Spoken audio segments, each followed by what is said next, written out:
नमस्कार, खबरों की खबर में आपका स्वागत है। चीन कितना धोखेबाज है इस बात से पूरी दुनिया वाकिफ है। दुनिया के सारे देश ये जानते हैं कि चीन की धोखेबाजी किस स्तर की होती है। भारत के साथ उसने जो किया, उसके अलावा दुनिया के दूसरे देशों के साथ भी उसने कुछ ऐसी ही धोखेबाजी की है, जिसके कारण यूरोप के सारे देश एकजुट होकर चीन के खिलाफ मोर्चा खोलने वाले हैं। यूरोपीय संघ के 27 देशों ने लगभग ये तय कर लिया है कि अब चीन को सबक सिखाएंगे, उसकी धोखेबाजी का जवाब देंगे। इसके लिए बहुत दिनों से मंथन चल रही थी, इस चीज़ पर चर्चा चल रही थी कि आखिरकार यूरोपीय संघ है जो चीन के साथ कैसा रिश्ता बनाए। अभी जो कोरोना वायरस का संक्रमण चला और इस संक्रमण के दौर में चीन घिरता हुआ दिखाई पड़ा, चारों तरफ से आवाज़ उठ रही थी कि चीन कहीं न कहीं इसमें एक कॉन्स्पिरेसी की बू आती है। चीन कहीं न कहीं से ये कॉन्स्पिरेसी कर रहा है पूरी दुनिया के साथ। उसने गलत जानकारी कोरोना वायरस के लिए दी और जब जानकारी दी तो उस समय तक पूरी दुनिया में ये बीमारी फैल चुकी थी। WHO ने भी चीन की इस चालाकी को बाद में उजागर कर दिया। पहले तो WHO किसी तरह से चीन के पक्ष में दिखाई पड़ रहा था, लेकिन बाद में जब चीन ने ये बताना शुरू किया, WHO को ही बदनाम करना शुरू किया, तो उसके बाद WHO ने बता दिया कि चीन ने इस वायरस के बारे में, इस वायरस के संक्रमण के फैलने के तरीकों के बारे में तब बताया जब दुनिया के दूसरे देशों के लेबोरेटरी में इसकी जांच हो चुकी थी और इसका परिणाम सामने आ चुका था, सारी जानकारी इसकी मिल चुकी थी। उसके बाद ही चीन ने अपनी जानकारी दूसरे देशों को पहुंचाया, दूसरे देशों को बताया। इस बात को लेकर यूरोप में पहले से ही मंथन चल रहा था कि चीन के साथ संबंध पर पुनर्विचार किया जाना चाहिए। हालांकि चीन का बड़ा इन्वेस्टमेंट वहां पर है और इसके कारण वो थोड़ा सा कन्फ्यूजन की स्थिति वहां पर थी यूरोपीय संघ के देशों के बीच कि चीन के साथ हमारा संबंध कैसा होना चाहिए। इस बीच अमेरिका ने यूरोपीय संघ के साथ बैठकें की। अमेरिकी राष्ट्रपति डोनाल्ड ट्रंप बार बार चीन की ओर जो इशारा कर रहे थे उसमें ये बता रहे थे कि चीन कभी भी किसी के साथ सही व्यवहार नहीं कर सकता। उसकी हर चाल के पीछे एक साजिश होती है और हमें उस साजिश को पहचानना चाहिए। इसी बात की चर्चा के बीच यूरोपीय संघ धीरे धीरे चीन से अलग होने की तैयारी करने लगा और चीन और यूरोपीय संघ के बीच जो एक खटास उत्पन्न हुआ, उसमें एक बड़ी भूमिका हाल में WTO में चीन की एक हार से लेकर भी है। चीन बहुत दिनों से WTO में, लगभग 2016 की बात है, 2016 से 19 तक ये लगातार लड़ता रहा यूरोपीय संघ के देशों के साथ कि यूरोपीय संघ ने जो उनके सस्ते सामानों पर टैरिफ लगाया है, एंटी डंपिंग ड्यूटी लगाई है, उसको खारिज किया जाए।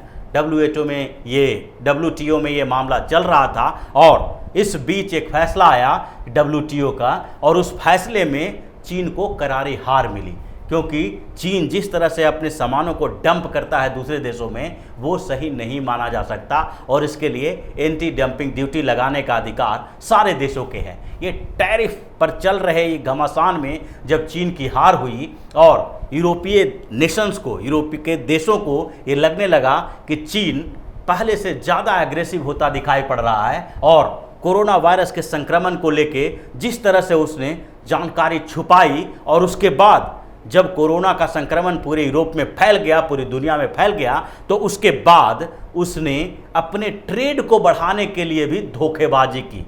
इटली या स्पेन को जो उसने मास्क सप्लाई किए वो भी गलत था और इसको एक मास्क डिप्लोमेसी के तौर पर देखा जा रहा था कि ये मास्क का डिप्लोमेसी है, जिसके तहत चीन ने उन देशों को मास्क जो सप्लाई किया उसमें धोखेबाजी की। ये पैसा कमाने के लिए सिर्फ ये काम कर रहा था और जो मास्क अप्लाई किए गए उसको वहाँ के डॉक्टरों ने रिजेक्ट कर दिया।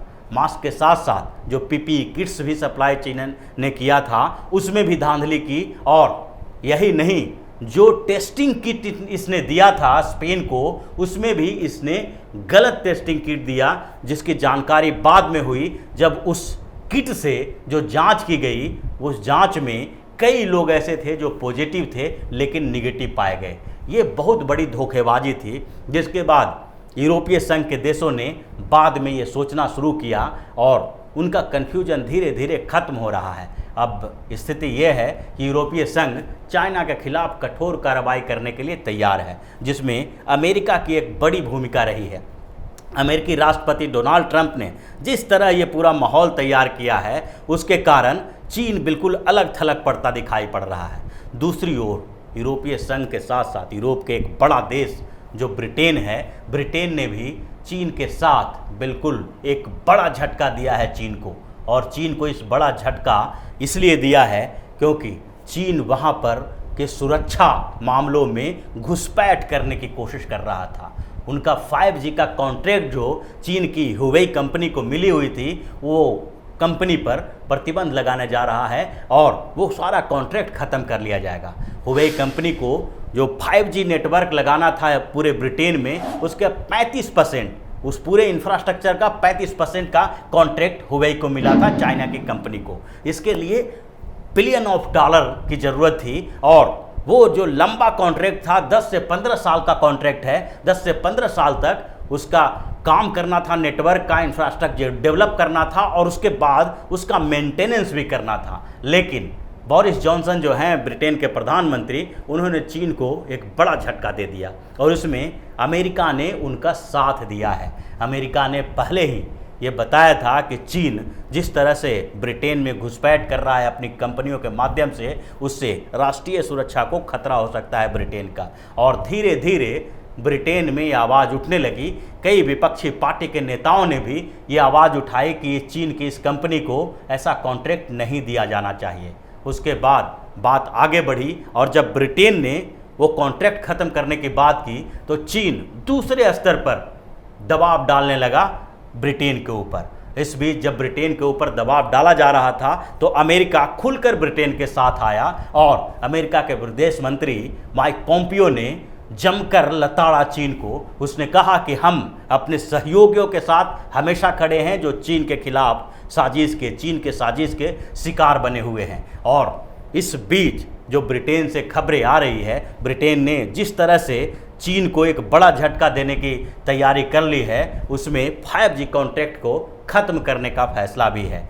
चीन के अलावा जो ऑस्ट्रेलिया, न्यूजीलैंड और कनाडा ने पहले ही चीन के इस कॉन्ट्रैक्ट को बैन लगा दिया था, चीन के खिलाफ कार्रवाई करनी शुरू कर दी है। इस तरह से जो पूरा यूरोप और अमेरिका है वो चीन के खिलाफ खड़ा होता दिखाई पड़ रहा है। और चीन जो पूरे मुद्दे को, जो यूरोप और अमेरिका में जो चीन के खिलाफ आवाज़ें उठ रही है, चीन पर प्रतिबंध लगाने की तैयारी की जा रही है, उसके सामानों पर ज़्यादा टैरिफ लगाने की तैयारी की जा रही है, उस मुद्दे को भटकाने के लिए वो कहीं न कहीं अव्यवस्था पैदा करना चाहता है। वो चाहता है कि पूरी दुनिया की व्यवस्था में खलल पड़ जाए, शांतिपूर्ण जो व्यवस्था चल रही है वो अशांति का माहौल क्रिएट हो। और जब युद्ध जैसे हालात पैदा होंगे तो पूरी दुनिया का ध्यान है, दूसरे देशों का ध्यान है, वो जो व्यापारिक समस्याएं हैं चीन के खिलाफ जो चल रहा है उससे हट के अब इस मुद्दे पे आ जाए। यही कारण है कि चीन ने इस बीच ऐसी कॉन्स्पिरेसी करके भारत के साथ सीमा विवाद पैदा किया, क्योंकि ये सीमा विवाद बहुत बड़ा नहीं था।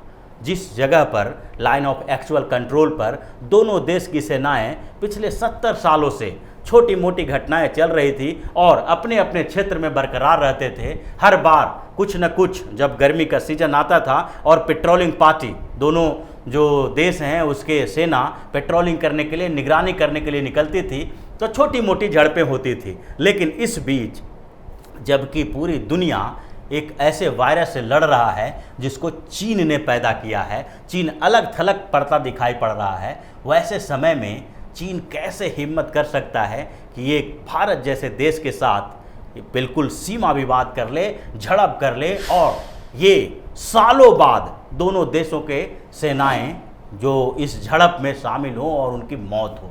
ये बहुत बड़ी बात है, इसके पीछे एक बड़ी कॉन्स्पिरेसी है और इसमें चीन ने नेपाल और पाकिस्तान को भी शामिल कर लिया है। एक तरफ नेपाल की तरफ से ये परेशानी बढ़ रही है, दूसरी तरफ ये जो पाकिस्तान है वो भी एक मोर्चा खोल के रखा हुआ है। तो ये जो पूरा मामला है वो एशिया में अशांतिपूर्ण व्यवस्था, ये जो व्यवस्था है उसमें अशांति पैदा करने की है, ताकि पूरी दुनिया को ये संदेश जाए, सबको ये लगे कि एशिया में युद्ध जैसी स्थिति पैदा हो गई है और 3 परमाणु वाले कंट्री, परमाणु बम, परमाणु हथियार रखने वाले देश जो हैं वो आपस में उलझे हुए हैं। भारत, पाकिस्तान और चीन, तीनों ही देश जो हैं वो परमाणु शक्ति संपन्न हैं। इन 3 देशों के बीच अगर सीमा विवाद इतना तेज बढ़ता है, सैनिकों तक पहुंच जाता है, दोनों में झड़प होती है, झगड़ा होता है और युद्ध की जैसी स्थिति हालात पैदा हो जाते हैं, ऐसे में पूरा दुनिया जो है परेशान हो जाएगा। और